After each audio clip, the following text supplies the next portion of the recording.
I sat at the long mahogany table, fork trembling in my hand. Evelyn stood up, tapping her crystal wine glass with a silver spoon. The room fell silent. Her perfectly painted lips curved into a smile that didn't reach her eyes.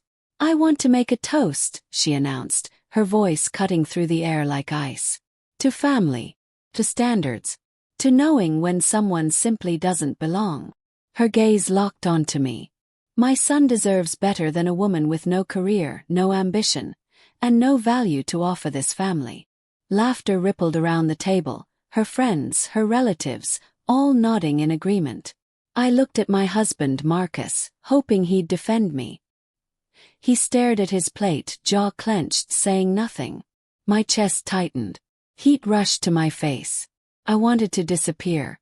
Instead, I reached into my purse under the table, fingers brushing against a sealed envelope.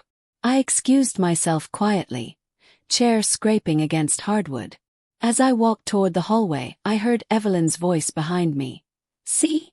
Can't even handle a little honesty." I stood in the hallway, back pressed against the cold wall. My hands shook as I clutched the envelope. I needed to breathe. I needed to think. "Let me tell you who I am. My name is Lena Clark. I'm 27 years old, and I've spent the last 2 years searching for meaningful work while living under the shadow of my mother-in-law's constant criticism. Marcus and I met in college. Back then he was different, supportive, kind, proud of my ambitions. But after we married and moved closer to his family, everything changed. Evelyn made it clear from day one that I wasn't good enough. She'd ask pointed questions at every gathering.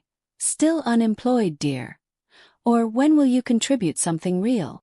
Marcus would tell me to ignore her, that she just wanted the best for us. But lately he'd been echoing her words, suggesting I stop applying for difficult jobs and settle for something simple. What none of them knew was that I'd been working harder than ever, sending applications, attending interviews, refusing to give up. I took a deep breath and walked back into the dining room. Evelyn's smirk widened when she saw me return. "Back so soon?" she asked, voice dripping with fake sweetness.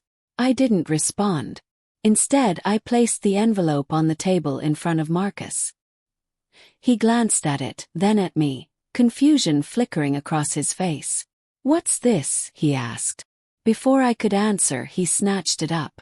"Why are you embarrassing yourself, Lena?" His tone was sharper than I expected. Evelyn leaned forward, eyes narrowing with curiosity. "Let me see that," she commanded. Marcus hesitated, then slowly tore open the seal. I watched his expression shift, confusion melting into shock. His mouth opened slightly. The color drained from his cheeks. Evelyn reached across the table and pulled the letter from his hands. She adjusted her reading glasses and began scanning the page. The room fell silent again, but this time it wasn't because of her. It was because of me. I stood there, arms crossed, waiting. Evelyn's eyes moved rapidly across the paper. Her confident posture stiffened. The letter was from Arcadia Global Solutions, one of the most prestigious international firms in the industry. They were offering me a senior project manager position with a salary that exceeded anything Marcus had ever earned. The room remained frozen. Evelyn's lips pressed into a thin line. One of her friends whispered, "What does it say?" She didn't answer immediately. Finally, she cleared her throat. "It's a job offer," she said slowly, as if the words burned her tongue. Marcus stared at me, eyes wide. "You got this?" he asked. He nodded. "Last week." Evelyn's face went pale. I knew what she was thinking. Her company had tried, and failed, to secure a partnership with Arcadia Global Solutions just 6 months ago. They'd been rejected outright. And now, here I was, holding an offer from the very firm that had turned her down. She set the letter down carefully, smoothing the edges with trembling fingers. "Well," she said quietly, "this is unexpected." Evelyn's smile returned, but it looked forced. She stood up, straightening her designer blazer. "Congratulations, Lena," she said, her voice sugary and hollow. "This is wonderful news for you." But under the table, I saw her foot move sharply, kicking Marcus's ankle. He flinched. She leaned closer to me, lowering her voice just enough that only those nearby could hear. You know, dear, these big firms can be tricky. High pressure. Lots of expectations. I'd be happy to help you negotiate the terms. Make sure you're not getting in over your head. Her eyes bore into mine, calculating, searching for weakness. I smiled politely. Thank you, but I can handle it myself. Her expression flickered, surprise, then irritation. She wasn't used to being declined. Are you sure? She pressed. I have connections. I could make some calls. I picked up the letter from the table and slid it back into the envelope. I'm sure, I said firmly. The room shifted uncomfortably. Evelyn's smile vanished. She sat back down, lips pursed. Marcus wouldn't look at me. That night, back at our apartment, Marcus finally spoke. We sat on opposite ends of the couch, the silence between us heavy. Why didn't you tell me? He asked quietly. I turned to him. I did tell you. You told me not to get my hopes up.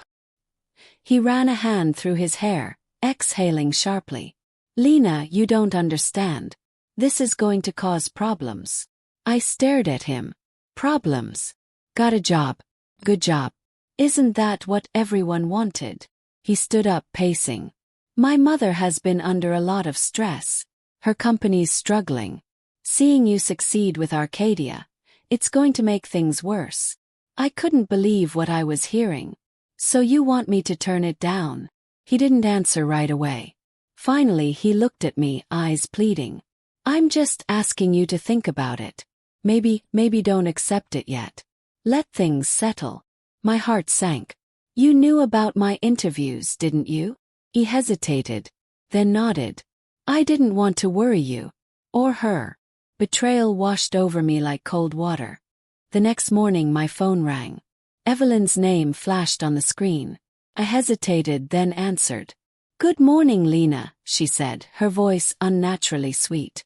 I wanted to apologize for last night. I was caught off guard. I'm truly happy for you. I didn't believe her for a second. Thank you, I said carefully. She continued. I just wanted to give you some advice, woman to woman. The corporate world can be cutthroat, especially for someone without much experience. You'll be working with sharks. Are you sure you're ready for that? Her words stung, but I kept my voice steady. I've been preparing for this for years. A pause. Then she said something that made my blood run cold. Well, I hope the negotiations go smoothly. I heard they're still finalizing some terms with HR. Froze. How did she know that? I hadn't told anyone those details. Not even Marcus. How do you know about the negotiations? Yes. She laughed lightly. Oh, just a guess. These things take time, don't they? We ended the call. I immediately checked my email. My stomach dropped. There was a message from Arcadia's HR department, time-stamped late last night. Request for clarification regarding recent concerns raised about your application. I drove straight to Arcadia's office. My hands gripped the steering wheel tightly. When I arrived, I asked to speak with someone in HR. A young woman named Tessa met me in a conference room. She looked nervous. Ms. Clark, she began carefully. We received a call yesterday from someone claiming to be a family reference. They mentioned concerns about your stability. My heart pounded. What kind of concerns? Tessa glanced at her notes. They said you'd been struggling with stress and had a history of not following through on commitments. I felt my face flush with anger. That's completely false. Who made this call? She hesitated. I'm not supposed to say, but it was a woman named Evelyn West. I closed my eyes, breathing slowly. Course it was. Tessa leaned forward. Between you and me, we looked into it. We know her company tried to partner with us before. They were rejected due to financial instability. A pause. They're desperate, Ms. Clark. And I think they see you as leverage. I looked up at her. What do you mean? She glanced toward the door, then whispered. Come back tomorrow. Alone. There's something you need to know. I returned home that evening, my mind spinning. As I opened the door, I heard Marcus's voice coming from the bedroom. He was on speakerphone. "Don't worry, Mom," he said. "I'll control her. She'll listen to me." Evelyn's voice crackled through the speaker. "Make sure she doesn't accept that job, Marcus. If she does, we're finished. Your future depends on this." My breath caught in my throat. I stayed in the hallway listening. "What if she refuses?" Marcus asked. "Then we'll have to consider other options," Evelyn replied coldly. "A temporary separation, perhaps. Just until she thinks clearly." Marcus sighed. "I don't know if I can do that." "You can and you will," she snapped. "Remember, I'm offering you a position in my company. But only if your marriage stays traditional. I won't have a daughter-in-law who undermines me." I felt tears prick my eyes. I stepped into the doorway. Marcus's back was to me. He didn't notice. Cleared my throat. He spun around, eyes wide, phone still in his hand. "Lena, I didn't." I held up my hand, stopping him. "I heard everything." Marcus ended the call quickly, stammering excuses. "It's not what it sounded like," he said. "You're lying," I replied flatly. He stepped toward me. "Lena, you're changing too fast. You're becoming someone I don't recognize." I stared at him. "You mean I'm becoming someone you can't control?" He looked away. "That's not fair." "Fair." I laughed bitterly. "You and your mother have been sabotaging me. You admitted you knew about my interviews and kept quiet. You're on her side, not mine." He ran his hands over his face. "She offered me a position at her company. Good one. But she said our marriage needs to stay traditional." I shook my head in disbelief. "So you were going to sacrifice my career for yours?" He didn't deny it. Silence filled the room. I walked to the closet and pulled out a suitcase. "What are you doing?" he asked, panic creeping into his voice. "Leaving," I said calmly. "You can tell your mother she got what she wanted." He grabbed my arm. "Lena, don't do this. We can work it out." Pulled away. "No, Marcus. We can't." I packed my clothes in silence while he stood there, helpless. I stayed with my best friend Mira that night. She lived in a small apartment downtown, and she welcomed me with open arms. We sat on her couch with mugs of tea, and I told her everything. Mira listened carefully, her expression shifting from shock to anger. "He chose his mother over you," she said. "Unbelievable." I nodded, feeling numb. Mira worked in finance and had sharp instincts. She leaned forward. "Lena, do you know how bad Evelyn's company is doing right now?" I shook my head. She pulled out her laptop. "I've been following the industry. Her company, West Enterprises, is hemorrhaging money. They've lost 3 major clients in the last 6 months. Rumor is they're weeks away from a board takeover." I stared at the screen. "Why didn't anyone tell me?" "Because they didn't want you to know," Mira said. "You're holding all the power here, Lena. Arcadia rejected them. But if you work there, you could be their only way in." My mind raced. "You think that's why she's trying to stop me?" Mira nodded. "She doesn't want you to have leverage. But you already do." She looked me in the eye. "You don't know the power you're holding." The next day, I returned to Arcadia's office. Tessa met me again, this time with the HR director, a sharp woman named Patricia Hayes. Patricia gestured for me to sit. "Ms. Clark," she began, "I want to be transparent with you. Evelyn West's company applied for a partnership with us several months ago. We rejected them due to financial concerns and lack of compliance." I nodded, listening carefully. She continued. "When your name came up in our system, someone in upper management noticed the connection. West is your mother-in-law, correct?" "Yes," I said. Patricia leaned back in her chair. "Here's the situation. If you accept this position, you'll be joining the strategic partnerships team. That means you'll have input on future collaboration requests." My heart skipped a beat. "Including requests from West Enterprises?" She nodded slowly. "Exactly. If they reapply, and we believe they will, you'll be part of the evaluation process." I took a deep breath. So Evelyn will need me. Patricia's expression was unreadable. More than she realizes. And frankly, Ms. Clark, that puts you in a very strong position. She slid a contract across the table. The question is, are you ready to accept it? Over the next 2 days, Evelyn called me 17 times. I didn't answer. I needed space to think. On the 3rd day, she showed up at Myra's building. The buzzer rang and Mira checked the camera. It's her, she said grimly. I sighed. Let her up. Evelyn walked in, her usual confidence replaced by something softer. Desperation. She sat across from me, hands folded in her lap. Lena, she began quietly. I came to apologize. I was harsh at the dinner. I shouldn't have spoken to you that way. I stayed silent. She continued. I know you're upset with Marcus. With me. But we're family. We can work through this. I crossed my arms. Why are you really here, Evelyn? Her composure cracked. My company is in trouble, she admitted. We're losing clients. The board is threatening to replace me. I need help. I tilted my head. And you think I can help you? She nodded quickly. You're joining Arcadia. If you could put in a good word, help facilitate a partnership, it would save everything. I leaned forward. You mean mediate for you? Her eyes glistened. Please, Lena. I'm begging you. I stood up, looking down at her. You called me worthless. Now you need me. She whispered. Please don't ruin us. I didn't answer her plea right away. Instead, I walked to the window, looking out at the city. Evelyn sat behind me, waiting. Finally, I turned around.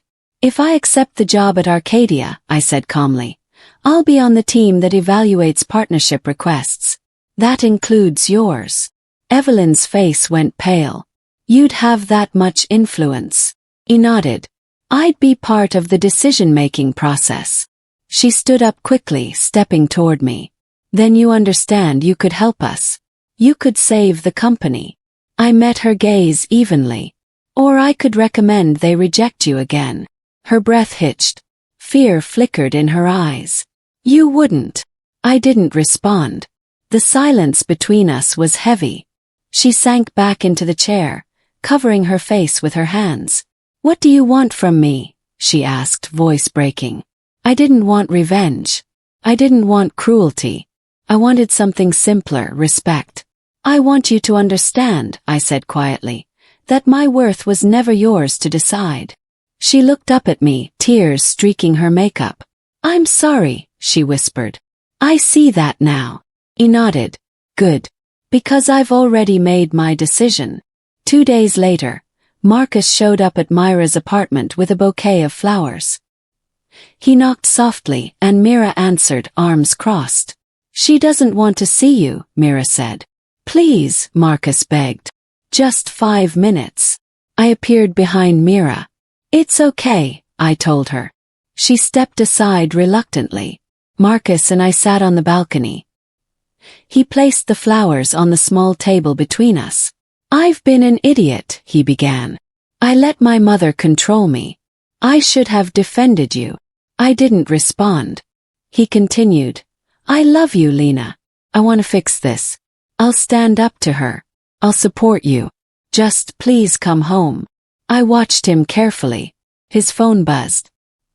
He glanced at it quickly, then set it face down. But I'd seen the screen. A text from Evelyn. Did she agree yet? Stick to the script. Mira had seen it too from inside. She opened the door. Seriously, she said, holding up her own phone, which had captured a photo of his screen. Marcus's face went red. It's not. I held up my hand. Answer one question honestly, Marcus, I said. Would you support me even if your mother didn't approve? He opened his mouth, then closed it. He couldn't answer. I stood up. That's what I thought. Later that week, I received a message from an unexpected source. A man named Raymond Cole, a longtime family friend of the Wests. He asked to meet me for coffee. Curious, I agreed. We met at a quiet cafe near the waterfront. Raymond was in his 60s, kind-faced, with graying hair. He ordered us both tea and sat across from me. "Lena," he began gently, "I've known Evelyn for 30 years. I need to tell you something." I leaned forward. He sighed. "Evelyn planned to push you out of Marcus's life long before that dinner. She wanted him to marry someone from a wealthy family, a business heiress she'd chosen herself." My stomach twisted. "She told him this?" Raymond nodded. "She's been pressuring him for over a year. She believed you were holding him back." Tears stung my eyes, but I blinked them away. Raymond continued. "There's more. Her company isn't just struggling, they've been hiding debts, falsifying reports to keep investors calm. If the truth comes out, she could face serious legal trouble." I sat back, processing everything. "Why are you telling me this?" He looked at me seriously. "Because you deserve to know the truth. And because you have the power to stop her or help her. Either way, the choice should be yours." I thanked him and left, my mind spinning. That evening I made my decision. I called Patricia at Arcadia and told her I was accepting the position. She congratulated me warmly. "Welcome to the team, Lena." I felt a surge of relief and pride. Then I added, "If West Enterprises applies for a partnership again, I want their request evaluated fairly, but with full financial auditing." Patricia paused. "That's a reasonable request. Any particular reason?" I chose my words carefully. "I believe in transparency. If they're a viable partner, great. If not, we shouldn't waste time." She agreed. "I'll make sure the team knows." After the call, I sat on Myra's couch, staring at my phone. I just set everything in motion. There was no going back now. Mira walked in with takeout. "Did you do it?" she asked. He nodded. He grinned. "Good. Now let them squirm." I smiled faintly. But deep down I felt something unexpected. Sadness. Not for Evelyn or Marcus, but for the version of myself who'd tried so hard to be accepted by them. That version of me was gone. And I was okay with that. A week later the news broke.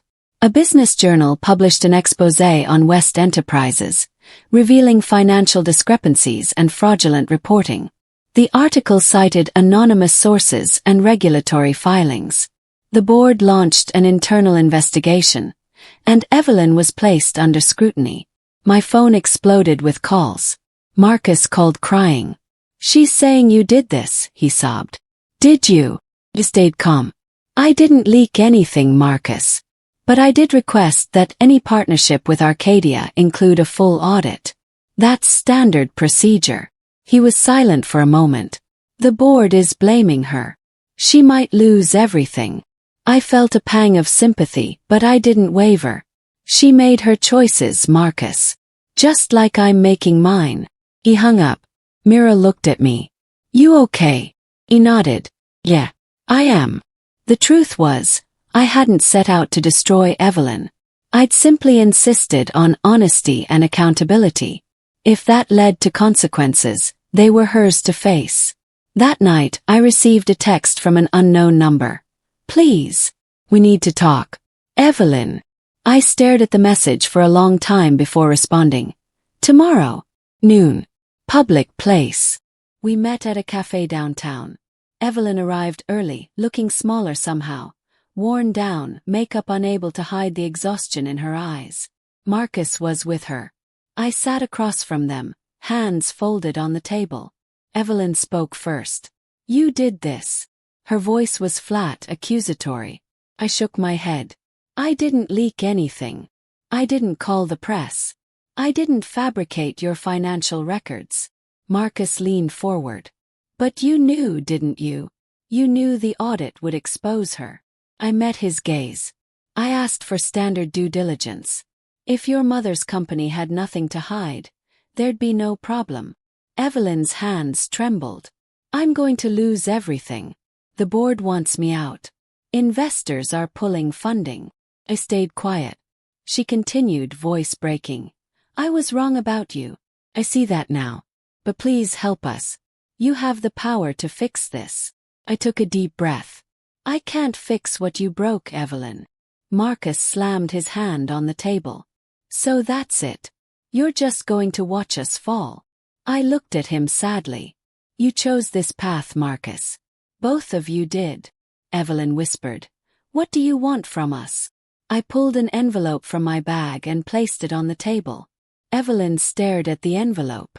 Her hands shook as she opened it.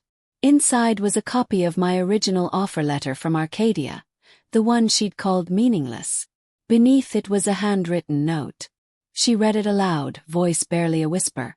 I'll help guide West Enterprises on compliance and transparency, but only as a consultant. I want no personal involvement with your family. This is a professional arrangement. Nothing more.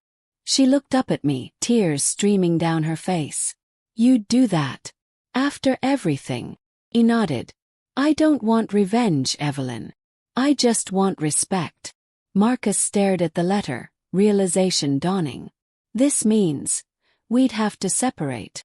I slid a second envelope across the table. Divorce papers. I've already signed them, I said quietly. He looked at me, devastated. Lena, please. You made your choice, I interrupted gently. Now I'm making mine. Evelyn covered her mouth, sobbing. I never thought. I didn't realize. I stood up. You called me worthless.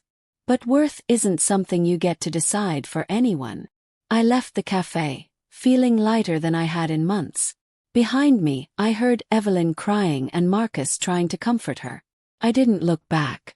Over the next few days, Marcus tried repeatedly to reach me. Voicemails, texts, emails, all begging me to reconsider. He showed up at Myra's building twice, but I refused to see him. Finally, he sent a long message admitting the truth. He'd only listened to his mother because he feared losing his inheritance. He'd been weak, selfish. He was sorry. I read the message once, then archived it. There was nothing left to say. A week later, I met him one final time to finalize the divorce. We sat in a lawyer's office, signing papers in silence. When it was done, he looked at me with red-rimmed eyes.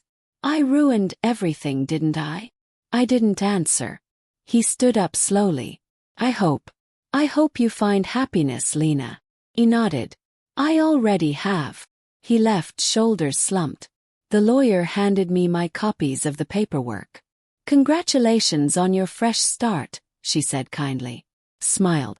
Thank you. Sighed. The sun was shining. I took a deep breath, feeling the weight of the past lift away. I was free. Truly free. And it felt incredible. I moved into a new apartment the following month. A bright, modern space with large windows and a view of the river. Mira helped me unpack, and we spent the evening laughing and ordering pizza. My first day at Arcadia was everything I'd hoped for. The team welcomed me warmly, and I dove into my work with focus and energy. My supervisor, a brilliant woman named Vanessa, praised my attention to detail and strategic thinking. You're exactly what this team needed, she said during our first one-on-one meeting. Felt proud. Valued. One afternoon, the CEO himself stopped by my desk. His name was Anthony Brennan, a respected leader in the industry. I heard about the West Enterprises situation, he said quietly. I admire how you handled it with integrity. I looked up surprised. He continued, we need people like you in leadership. Keep doing what you're doing. After he left, Vanessa smiled at me. He doesn't say that to just anyone. I felt a surge of hope. This was just the beginning. Months passed. I heard through mutual contacts that Evelyn had lost her CEO position. The board voted her out, replacing her with an interim leader focused on transparency and rebuilding trust. She sent me a message one evening. I'm sorry. I see everything now. You were right. I stared at the text for a long time. Part of me wanted to respond. Another part wanted to delete it and move on. In the end, I saved it but didn't reply. I wasn't ready for reconciliation, and maybe I never would be. That was okay. Forgiveness didn't mean letting someone back into your life. It meant releasing the hold they had on you. I focused on my work, my friendships, my growth. I took up painting again, a hobby I'd abandoned years ago. I traveled on weekends, exploring cities I'd always wanted to see. I started writing in a journal, reflecting on everything I'd learned. I was rebuilding myself piece by piece. And it felt beautiful. A year later, I stood backstage at a major industry conference. I'd been invited to speak on a panel about strategic partnerships and ethical business practices. My hands were slightly sweaty as I adjusted my microphone. Vanessa stood beside me, beaming. "You're going to be amazing," she said. The moderator introduced me. "Please welcome Lena Clark, the Strategic Partnerships Lead at Arcadia Global Solutions, the woman whose integrity helped save 2 companies from collapse." The audience applauded. I walked onto the stage, heart pounding but head held high. The lights were bright, but I could see faces in the crowd. And then I saw her, Evelyn, sitting near the back watching me. Our eyes met for a brief moment.